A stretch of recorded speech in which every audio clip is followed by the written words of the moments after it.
j'y vais? Non, un problème pour Facebook. Hold on.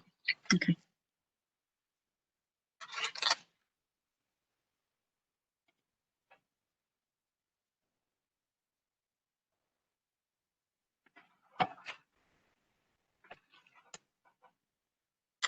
Welcome everyone. We will be starting shortly. We need to adjust one setting so that we're also broadcasting the session on Facebook Live. Just so please give us a couple of more minutes and we will be able to start. Okay, it's done. The session is open. Thanks, Jean-Philippe. So welcome to all. I'm pleased to welcome you to this live fireside chat organized by the eTrade for Women initiative. This morning, we will have the chance to be joined by Mrs. Isabelle Durant, the Deputy Secretary General of UNCTAD, as well as by Mrs. Helianti Hilman, who is the eTrade for Women advocate for Southeast Asia, and who is also the founder and chairperson of the company called Javara in Indonesia. And we will hear more about this in a moment. We also have the pleasure to welcome Mrs. Karem Lam, who is a former host and journalist at Channel News Asia, and who is also an author and communication coach. And she will be hosting this session and this dialogue with Helianti. Before starting, just a few elements. So you are using now the Cisco WebEx platform. Basically, all of you are currently muted and we cannot see your videos. However, there will be opportunities for you to react, to ask questions. You can use the chat section for that. So if you scroll at the bottom of your screen, you will have, of course, the icons will appear, and you can click and open the chat section. And we invite you to feel free to share reactions and comments. And we will try to give an opportunity to ask a few questions from the audience at the end of the session. You can also play a bit with the view. So if you scroll at the bottom right of the screen, you will see that you can make you can use different views. One is with all the speakers, all the panelists appearing. Another one is a large screen with only one speaker. So don't hesitate to play with these so that you can feel the most comfortable while watching this session. Without further ado, I would like to invite Mrs. Isabelle Durant to deliver her opening remarks to this fireside chat. Mrs. Durant, you have the floor. Jean-Philippe, please unmute the Deputy Secretary General. Okay, it's okay. So thank you, Viridiana, and it's really a pleasure for me to see you all for this fireside chat session organized by UNCTAD as part of the eTrade for Women Masterclass for South Asia.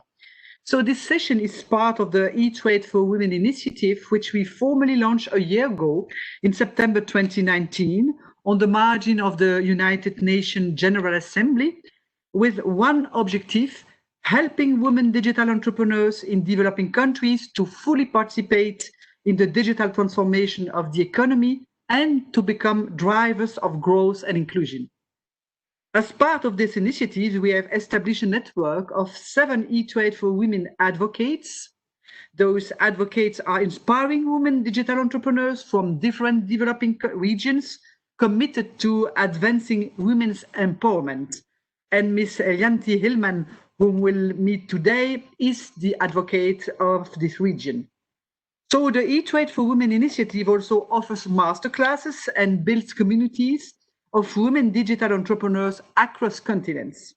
These activities seek to strengthen their business and leadership skills, allow them to share, and that's very important, share experiences, and to engage with a stronger voice in a policy dialogue with decision makers for a more inclusive digital economy.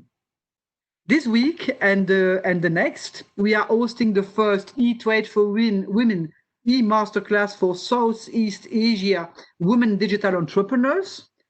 As the pace of digitalization in Southeast Asian economies has been remarkable, it's important to highlight the role of small and medium enterprise in this process.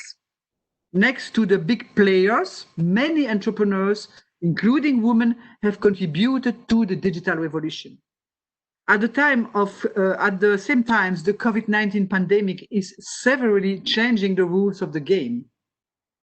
Since we launched the eTrade for Women initiative, the world has been deeply transformed by the pandemic everywhere. We are yet to understand the full consequences of this crisis on societies and economies. To date, the WHO has recorded over 30 million COVID-19 cases and almost 1 million deaths worldwide. Southeast Asian countries have not been spared, even though the region had developed its capacity to respond to public health emergencies. The most vulnerable countries in the region, such as Myanmar, Cambodia, Laos People's Democratic Republic, and Timor-Leste, have been particularly affected. The pandemic has also caused enormous disruption to the functioning of the global economy and to trade. UNCTAD has been monitoring the effects of the pandemic on manufacturing, trade, investment, and we estimate that the economic slowdown caused by the pandemic will represent a loss of $2 trillion in 2020. The impact on micro and small enterprises has been particularly strong across sectors. Many such enterprises across Southeast Asia have experienced a severe slowdown in activities and have had to downscale. Women-led firms operating in the services sector, such as accommodation, food, as well as retail and wholesale, have been most immediately affected. Small companies usually have smaller buffers and are more vulnerable to economic shock, obviously. Recent data indicated that 1 in 5 SMEs worldwide is at risk of shutting down permanently within 3 months. But despite these challenges, the crisis has highlighted the value of digital tools and could provide developing countries an opportunity to foster the digital transformation of their economies. Across Southeast Asia, the digital transformation, which was already rippling across sectors, has accelerated as a result of the crisis. Many SMEs have demonstrated their agility and ability to offer digital solutions to communicate, shop online, learn, or get access to health services and data. And these aspects have been highlighted in a recent survey conducted by UNCTAD of over 250 digital entrepreneurs and representatives from marketplaces across 23 Asian and African countries, including Cambodia, Laos, and Myanmar.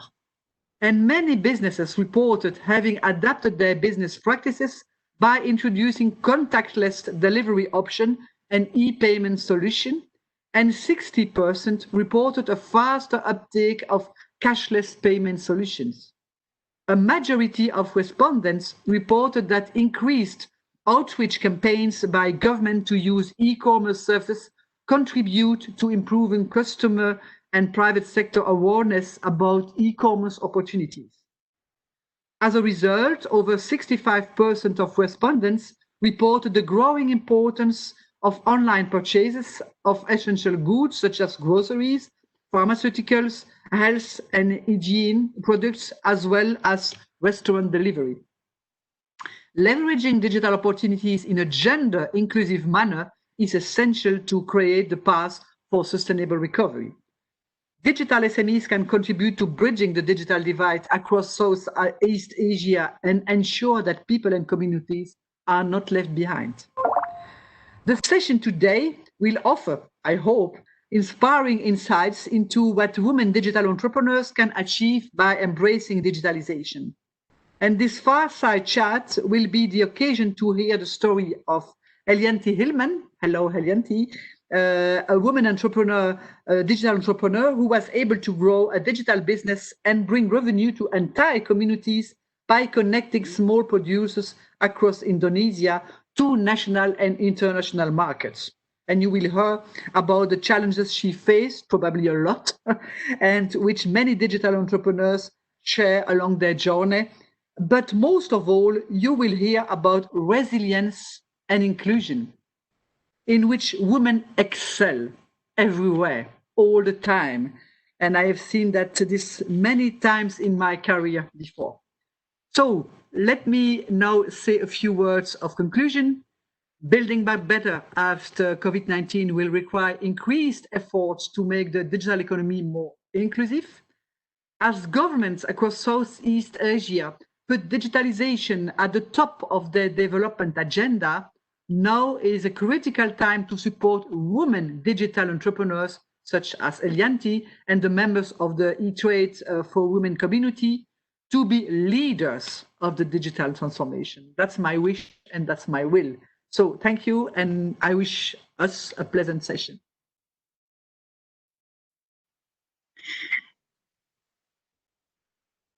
Thank you so much, Mrs. Durant, for these words of introduction and for sharing some of the key aspects that are now affecting our economy, and in particular also the opportunities but the challenges that go with the development of the digital economy in times of COVID. So now we will turn to the dialogue between Karem Lam and Helianti Hilman. We will hear, like you just mentioned, about the story of entrepreneurship and inclusion, and I hope that this part of the discussion will also be inspiring and will give some hope for the future to all the people who are listening in. So Karem and Helianti, I now invite you to take the floor, and thank you, Isabelle, for joining us as well this morning.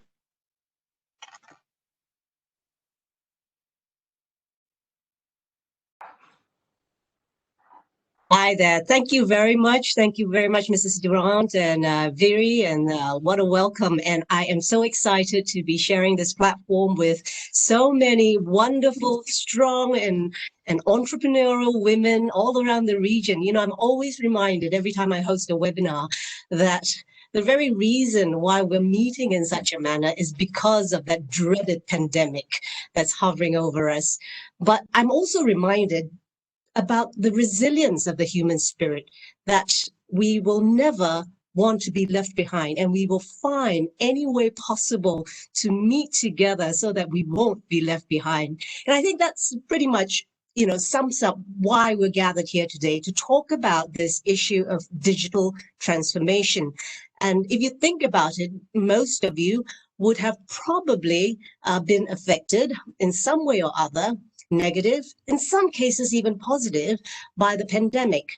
And whether out of necessity or out of desire, you have found yourself in this place where you've either had to start your digital journey or accelerate your digital journey because of the pandemic. And if you are already there, I really take my hat off to you, because, you know, you're tenacious to be able to say, no, I will not be left behind by all that's happening. And I think you're going to be excited to hear the story that Helianti will tell you about her own journey as she started this digital transformation. So I just want to remind you and just set the platform for all of us on why and what to look forward to over the next 45 minutes or so.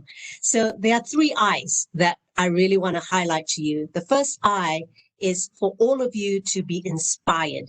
You will hear the story of one of Indonesia's foremost social entrepreneurs and businesswoman, and her story of how she started and how she has made major shifts in the last 12 years since she started Javara.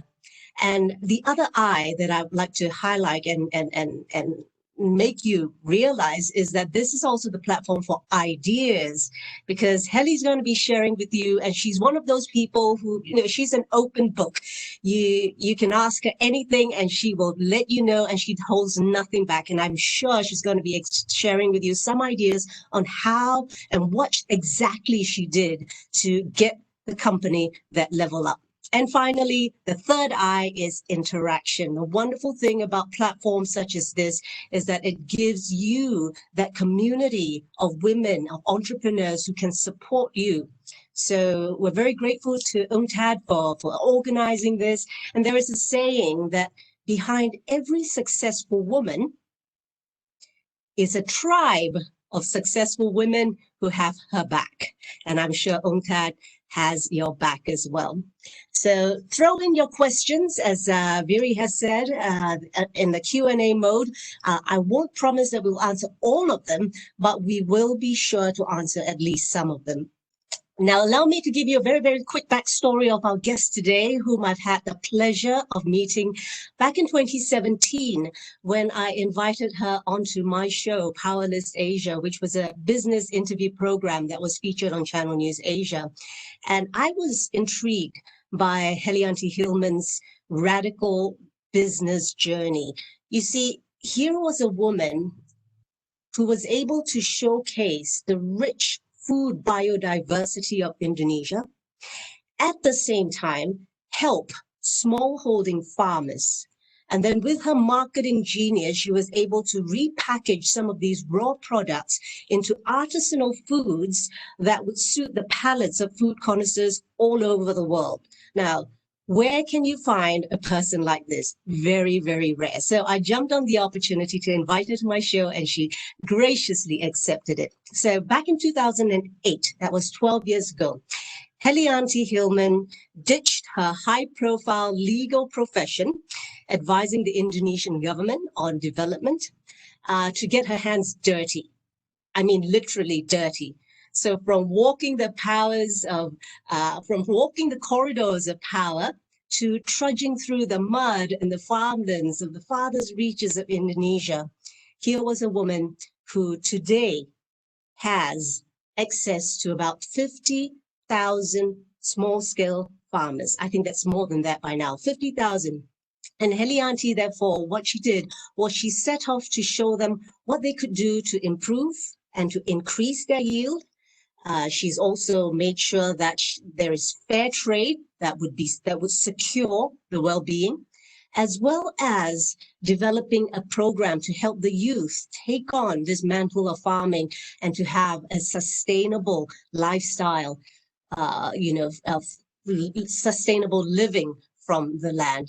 So today, under the brand Javara, Helianti's artisanal foods are found on the shelves of over 20 countries. So Helianti, I hope that does you a little bit of justice.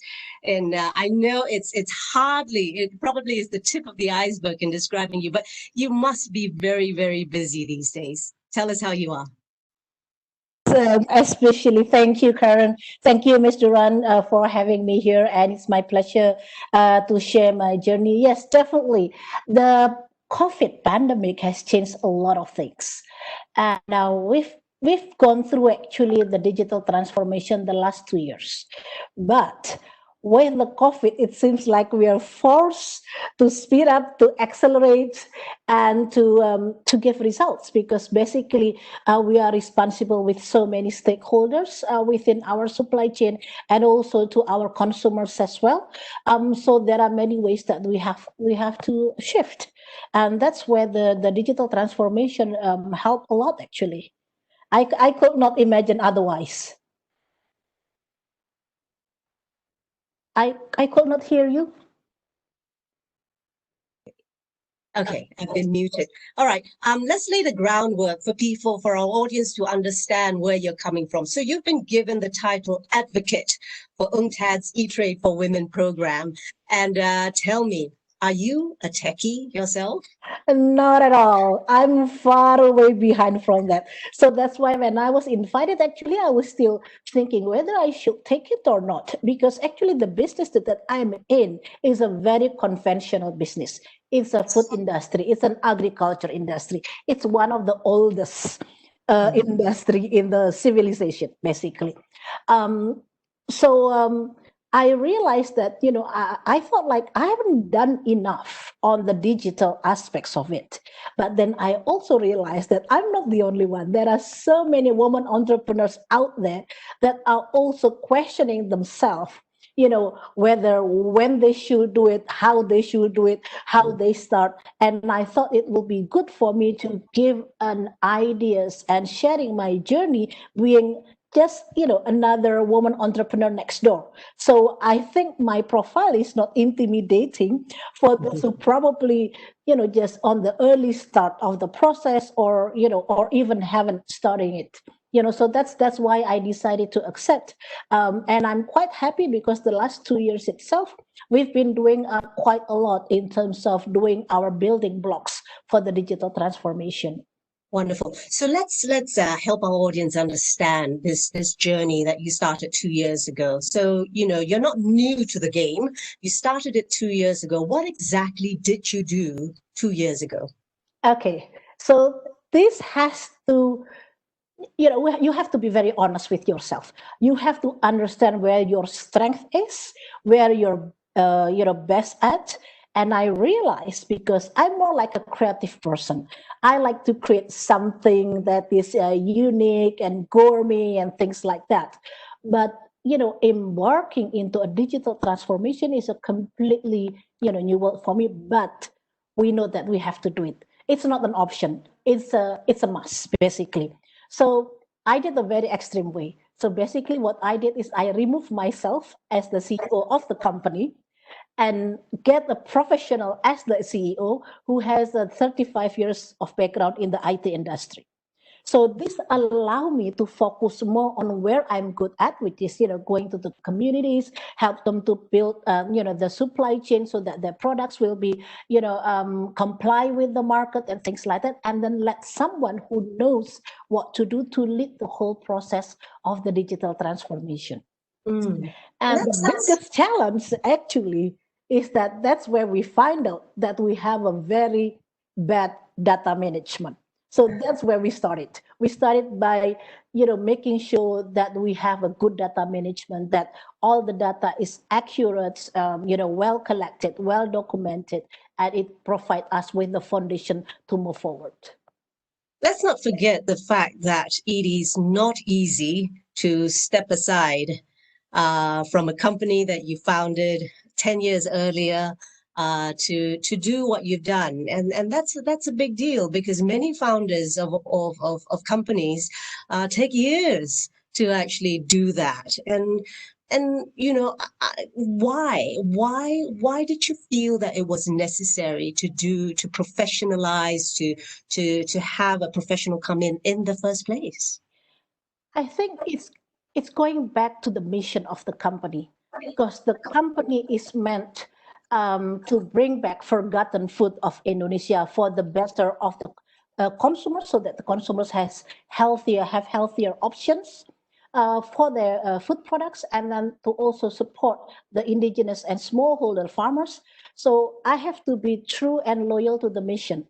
And I will be so selfish if I force myself to stay in the position while I know where I'm good at and what are my limitations. So I think it's really because of the mission that, I have to be loyal to.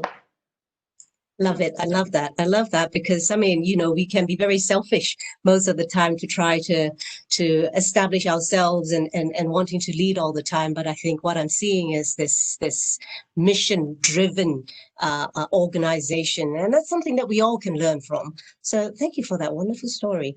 All right. So data management was that first area that you worked on. What have you gotten out of that process first? Let's talk about, since we're on that part of the value chain.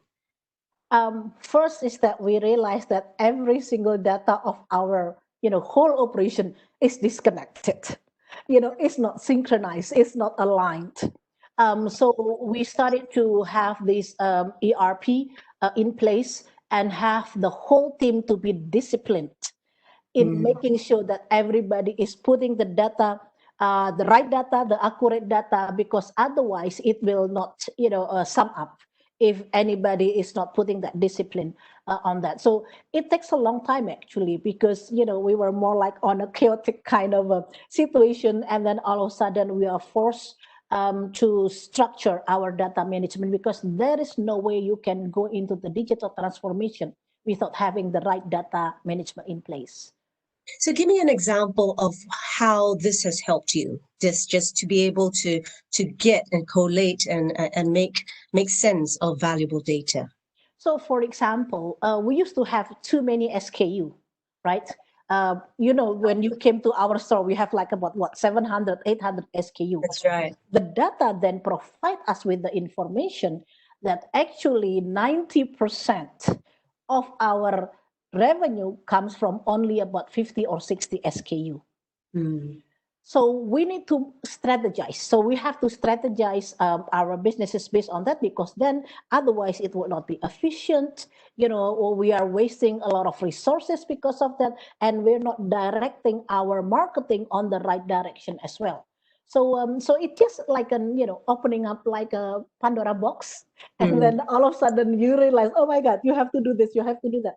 But it's good that you started with a very strong foundation on that. Interesting, because I remember the last time we talked business 3 years ago, we were talking, you were talking about 750 products that you dealt with.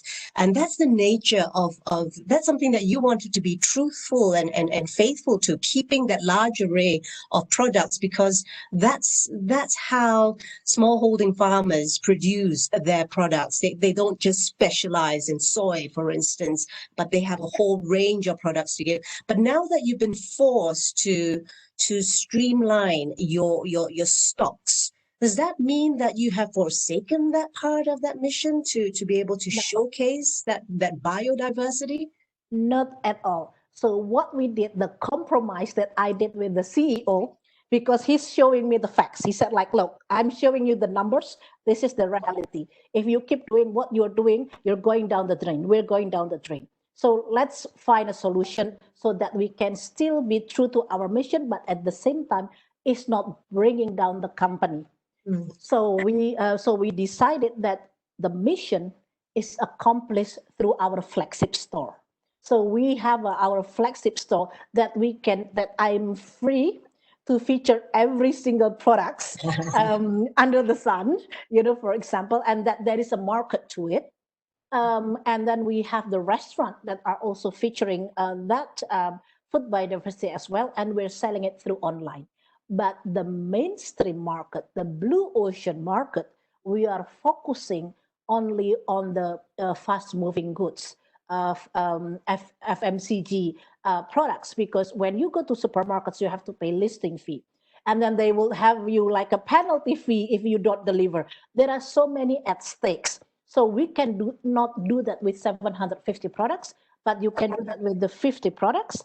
But for your mission, we still have the flagship store. And surprisingly, our flagship store, which now is only one, and we have another franchise in Semarang, is actually contributing 15% of our sales in the domestic market for that particular one single store. So we have to find a compromise. Yeah. Well, it's a nice compromise. You got your spice and you still also got to eat it. So that's not a bad deal at all. Yeah. Good. So that's the data management part. Now, where else in your supply chain have you digitalized? So one of the things is that one of the strengths of Javara is that our product is always traceable, because we source directly, we work directly with the farmers. So that's part of the beauty that we have. So one of the good thing about having the digitalization transformation is that we started to adopt, simple solutions that we can showcase to our consumers that our product is traceable. So, for example, I'll show you after this in the video. We have a raw honey from Jambi, from the forest in Jambi. People always ask, like, is it pure? Whether it really comes from the forest and things like that. So what we did is we put a geotag in every single tree where the honey is collected, and we put a QR code in the packaging so that the customer can scan the QR code and basically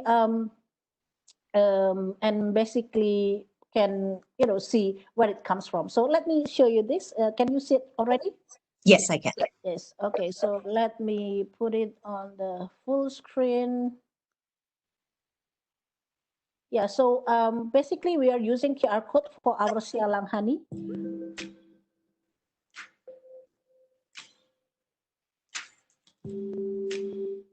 So you can scan that.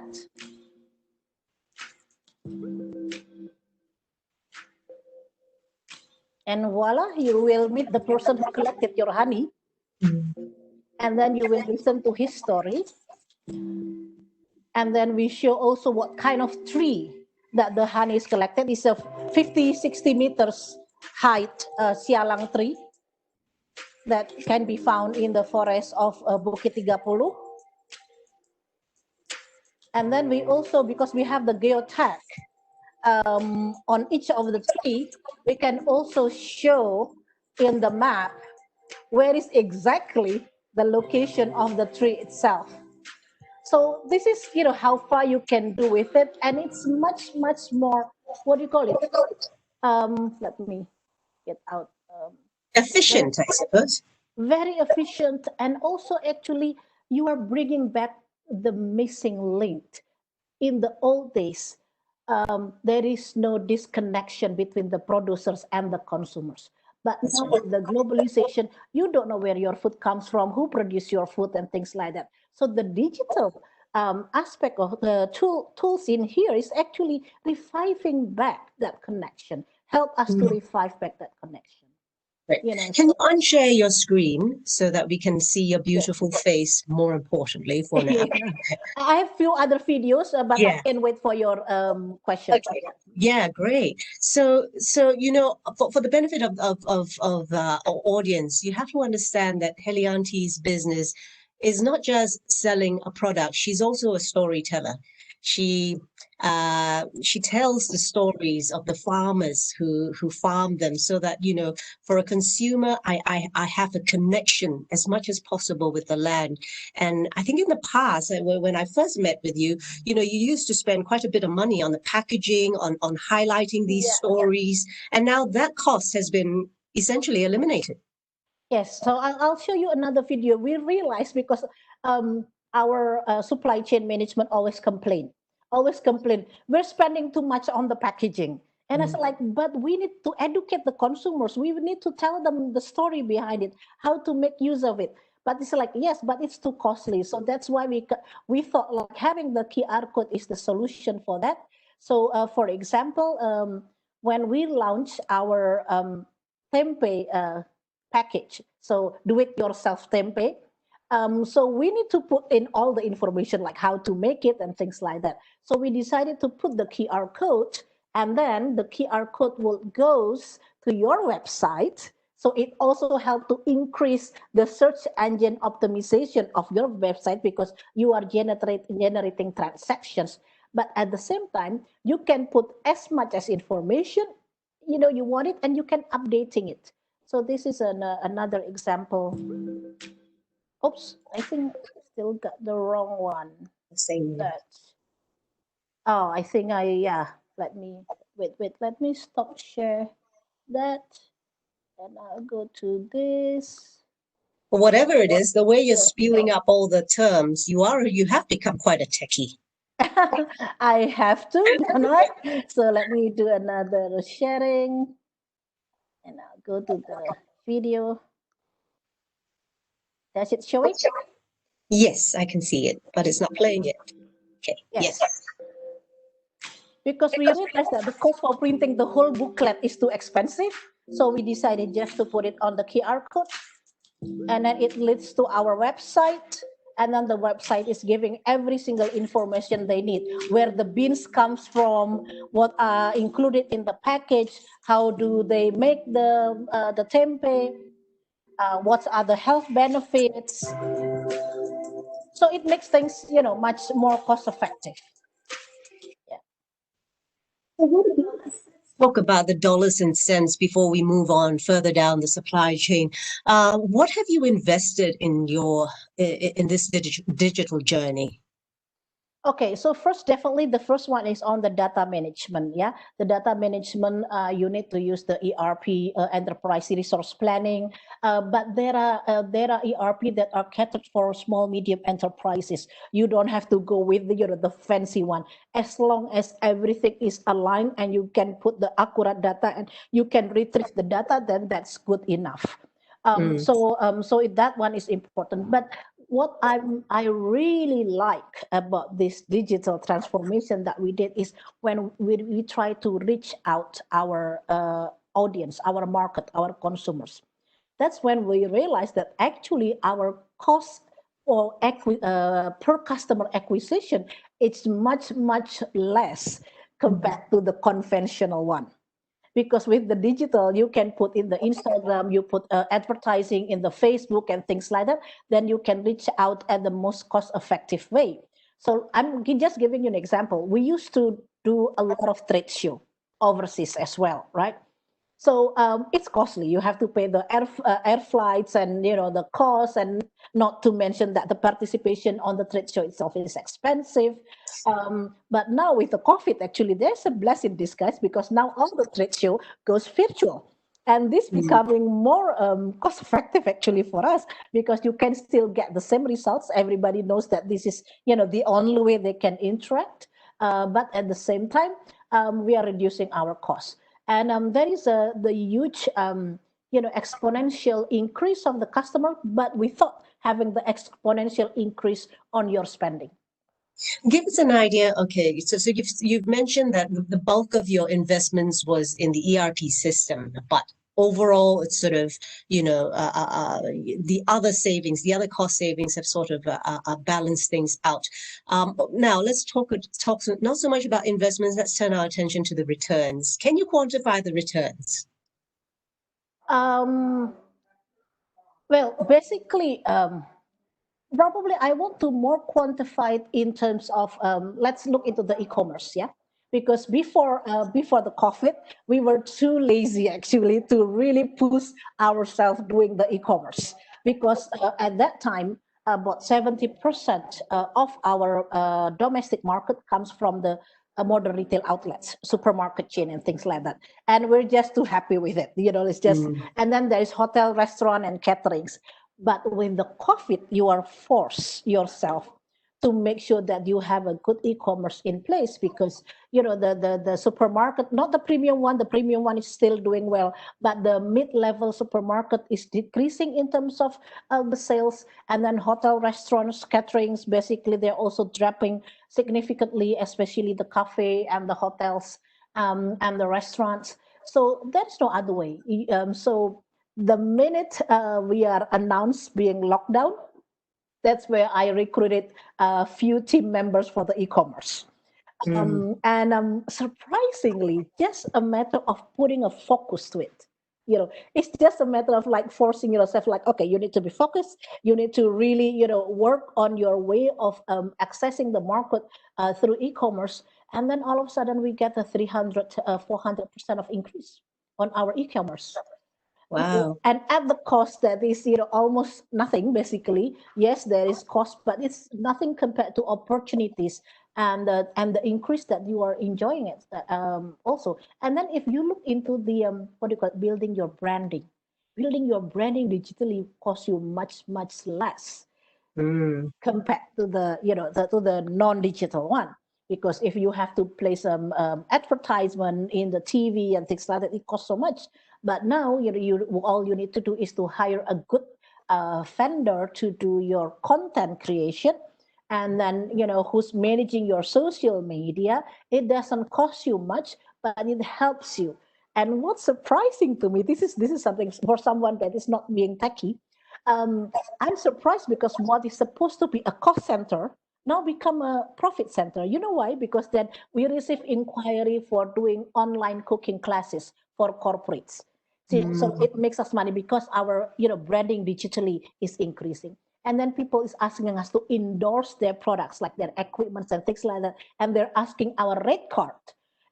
This never happens before. The fact that, you normally have to spend for promoting and marketing. And then all of a sudden you spend and there is income, and then you spend and there is income.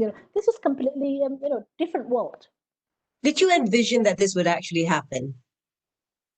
We know that we have to do it, except that at that time we were, just being, I don't call it back, but we felt that our way of doing business at that time was okay, and we are growing. So we did not really force myself. So that's my mistake. So that's why I love to share this to all of you out there, not to make the same mistakes. Digital transformation is a must. And the sooner you do it, it's better. You know, I recall when we last spoke that you were talking, even, you know, just as short as really just 3 years ago, you were talking about expanding to Europe, having more stores there, and opening your first store there. But your strategy has just been turned upside down, hasn't it? Yes, it is. Even when we still have a plan to extend our flagship store, so that we have, say, mini outlets and things like that. Because still, when you talk about food, there is a feels and taste and aroma that people needs to relate. The digital, the e-commerce is good once they know you and then they become your repeat customers, then they can do it online. But sometimes direct interaction is also still needed. But even then, we shifted the strategy. So whenever we're going to expand, it will be O2O, offline to online, online to offline. So it has to be interconnected. So our offline store are also acting as the stockists for our online activity. How clever you are. You sound so different from the person that I spoke to not too long ago. How wonderful. I'm forced to learn, yeah. All right. So let's talk about the e-commerce part. So I know that we can find Javara products in the local e-commerce platforms like Tokopedia, Blibli, etc. Back in Indonesia. What other platforms are you looking at other than just the e-commerce platforms that we know of? What other platforms do you look at to get your products out to the end consumer? Okay, so this is something that we have to realize who we are, what is our value proposition, what is our mission, and what is our strength. We realize that actually the strongest customers we have is because they love our mission, because they believe in our mission, and they also want to support the mission of keeping alive Indonesia's forgotten food, of creating impact socially or ecologically. So we realize if we just create a normal online e-store, that it doesn't suit us well. So we decided to do the digitalization on our referral system. So we already have customers, so many customers that has been referring our products voluntarily to others. So what we did is we shifted that enthusiasm to become a digital. So next month, we're going to launch our digital referral platform, which allow our loyal consumers to also become our brand ambassador. And by just using their mobile phone, they can blast information on our products. And if anybody is going to buy the product, click the links, automatically they will get the profit sharing of that. So previously, their efforts is only done voluntarily because they just love us, but we want to appreciate them as well. And we want to, to make them as part of our family. So let me just quickly show that. Go. How do I move to the next? Probably would have to get out of your full screen, perhaps. Oh yeah, true. Yeah, I have to wait. I have to stop sharing first, and I have to open my. Sorry, guys. Okay. But what a fascinating journey. I'm sure you're learning. Yes, definitely. And I think it's very important for you to have an ecosystem.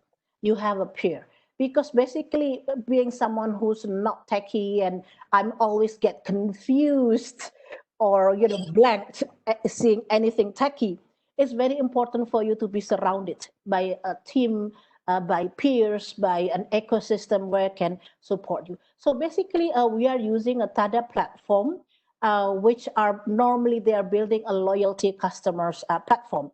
So this time we asked them to design it to allow our loyal customers to become a marketing affiliates, just as simple as using their mobile phone.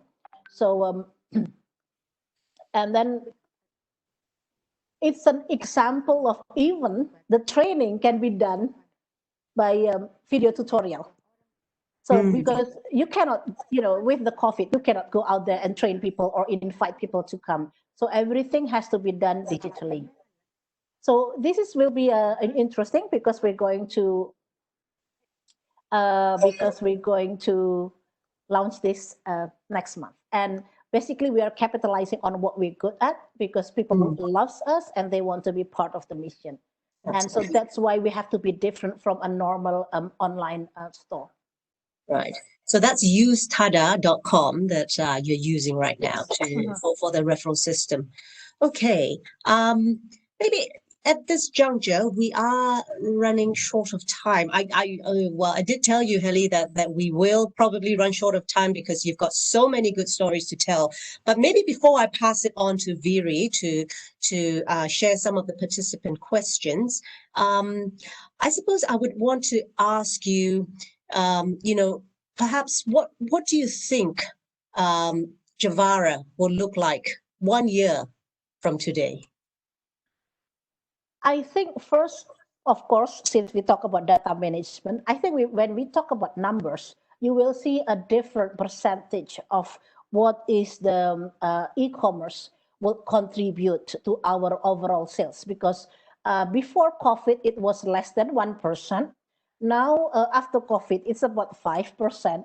And probably 1 year from now, we will go to 10 or 20. We don't know. We'll see. We'll see. Once we start this journey on pushing our platforms for the digital affiliates, we will know for sure. And what about the proportion of your revenue from overseas? I know, before pre-COVID, 60% of it used to come from your international markets. Would that proportion sort of tilt in favor of the Indonesian market? No, yes. Now it's more with the Indonesian market. And I think it's good because actually, back to the numbers of the data management, it shows that actually our domestic market gives us better profitability compared of doing export. So that's why the last 2 years, we shifted to focus more on the domestic market. So we used to be like, even in 2014, it was like 80% export and 20% domestic. And then we gradually shifted. And last year it was 67% domestic. And then, 33% export market. So I think it will be around the same. Yeah, it absolutely makes sense. We're talking about Indonesia, your population alone. Yes. What's the population of Indonesia right now? I think around 270. And also, actually, the market for healthy organic food products is also growing significantly as well. So it sounds like you're certainly moving in the right direction, and excited for you. So let's pass the time on to Viri. Viri, would you happen to have some questions from the participants and the attendees? Yes, thank you, Karen. Indeed, I'd like to share maybe two things. One is a comment, a reaction from one of our Facebook viewer, and she's actually based in Latin America. She works in the Amazon forest, and she's very inspired by what she's hearing today. She herself works with communities in the forest, and she highlights the role of women in these communities. So maybe, Helianti, you could share a bit if you have experience working with some of these producers and in the communities, especially with women. That would be one aspect that we could touch upon. On another aspect is maybe how to raise awareness about the potential of technology. Could you maybe also share an example how you convince people? And we have one more question here in the chat, and that goes a bit in line with this, is how were you able to convince small farmers to follow you and to buy into these technology tools? So over to you, Helianti. Yes. Okay. Thank you. Thank you for the first one. So basically, Javara works not only with farmers but also with foragers. So we work with farmers, foragers, indigenous communities, and fishers. And we work both with men and women. And because we are focusing on added value processing, added value products, normally the woman is much more catered for that. So while the husbands or the male member of the families are more about collecting the coconut or, harvesting the commodity, and the woman is more engaging on creating the added value processing. And it also gives them sort of like a more liberty of time in managing their time with other household chores. But it's very important. So this is something that's why we decided to also set up a Javara Academy, which now called as Sekolah Seniman Pangan or School of Rural Entrepreneurship. Because it's very important that whatever the additional income or the diversification of income we add on to the women members, it should not add a drudgery, because their life is already miserable. They have so much drudgery in their household work. So when you are introducing an added value processing, it has to help their life much easier. So that's where technology is important. So it will answer also the question of number 3 about how to get the farmers adopting the technology. First, they have to see the benefits of it. The benefits, either it helps them to extend the shelf life of their commodity, creating the value out of it, or reducing the drudgery that they normally have, or improving the quality. So once you can demonstrate that, it's much easier. We never have any problems. Actually, we are receiving even more inquiry to support them with these technological equipments, because they realize that it's really a life changer.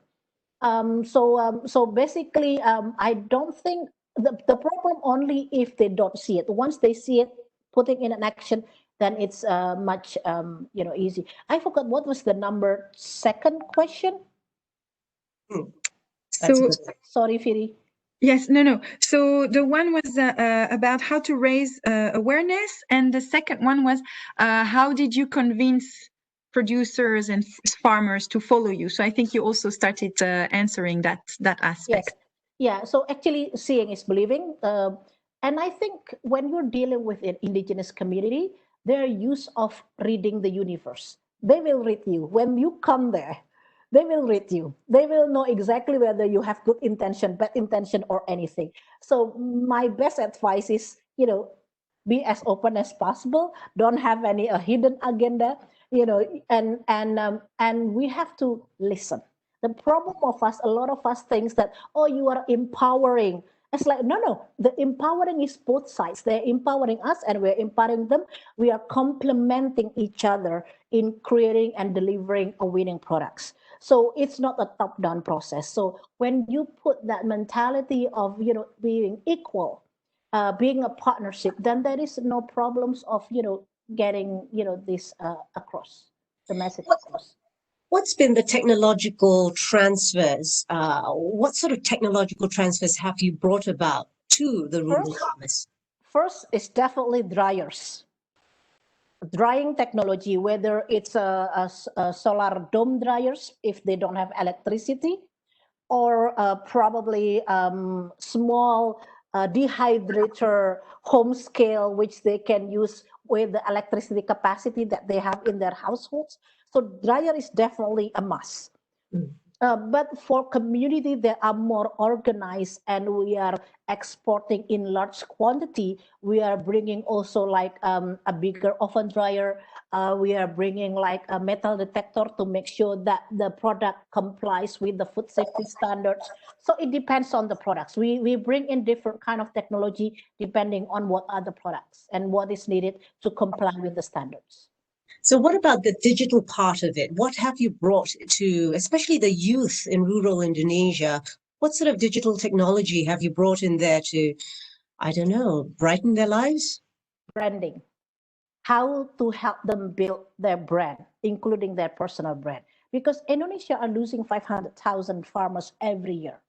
And even if you offer them a better income and say like, oh, I'll buy your products, you will have better income.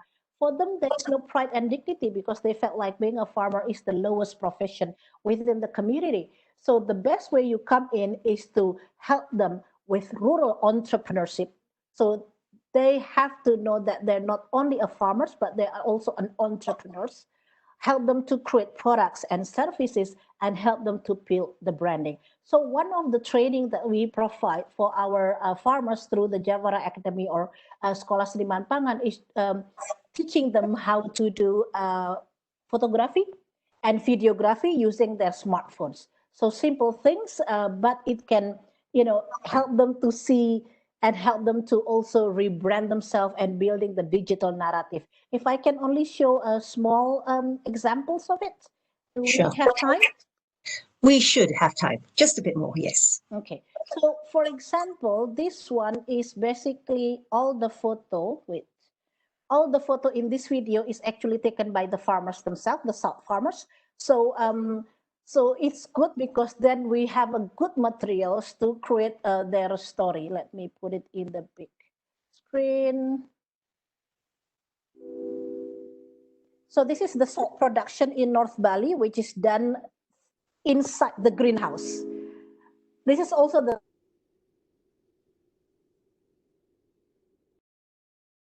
produce the whole year. So imagine this photo is taken by the farmers themselves.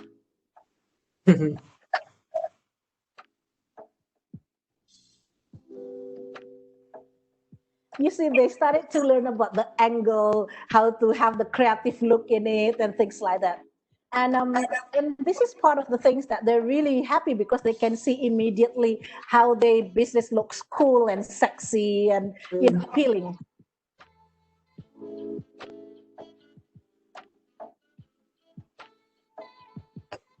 Yep. Wonderful. Okay, so that's just so much that you have done to uplift their lives, and I'm sure that the sky's the limit because as far as digital technology is concerned, there's just people often say that today's technology was actually technology. The technology that we use today is really technology from a year ago. And there's just so much that lies ahead when, like you said, when their eyes are open. So perhaps we could end off today's session. I know time is running out and I do have to close the session. But what's your parting shot for all the entrepreneurs out there? What advice have you got for them? Have a big dreams, but start with a small action, because otherwise you will get frustrated. If you're thinking you have to put everything into the action all at once, then you will get burnout and you will be overwhelmed. And don't forget, because don't forget to also ask help. It's okay for us as an entrepreneur to show also our vulnerability and say like, look, I need help, I need support. Because basically it needs the whole ecosystem. It needs the whole village to make you able to pass through whatever the constraints that you have. And at the same time, you are offering also the same help to the others as well. So it's a vice versa kind of a process, basically. Wonderful. Thank you so much, Heli. I mean, I did expect an inspiring time and I was not wrong. So thank you for spending your time with us, for always being so generous with your time and just being that catalyst of inspiration for so many of us. I think if I may conclude, just reflecting on all that you've said, what stands out to me was what you said really at the beginning. All of us are thinking that it's the pandemic that's driving us towards this digital shift, but because your clarity of your mission is so real, I think to me that is really for me what drives the change for you, because you know why you do what you do, because your farmers are out there and you know what you're doing, and for your end consumers it's about offering healthy alternatives, food alternatives for them, because you're so clear.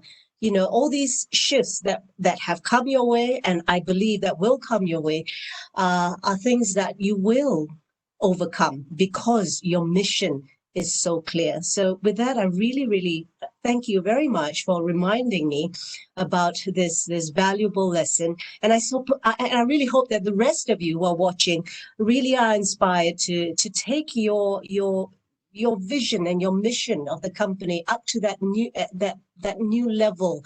Know that it's not impossible, because if someone like Heli, who herself admitted is not a techie, can do it, so can you. So I hope you found this time worthwhile spending with us. And I certainly wish you all the best and fruitful abundance all year round. Back to you, Viri. Thank you so much, Karen, for these positive words to close this session. I hope that everybody enjoyed this very dynamic and inspiring discussion between the two of you. To access this session again, you can easily connect to the UNCTAD Facebook page. We have been broadcasting live the session, but the video will remain accessible for a few days, so don't hesitate. If you need to go back to some key messages, examples, or share with your partners and the people who you think might be interested, please do so. We will be on again on the 15th of October for Quality Dialogue, which will also be part of this eTrade for Women initiative. And we look forward to welcoming you again. Karen, Helianti, many thanks. And we hope that everybody leaves with some good food for thought. Thank you. Thank you both. Thank you. We will now close the session officially.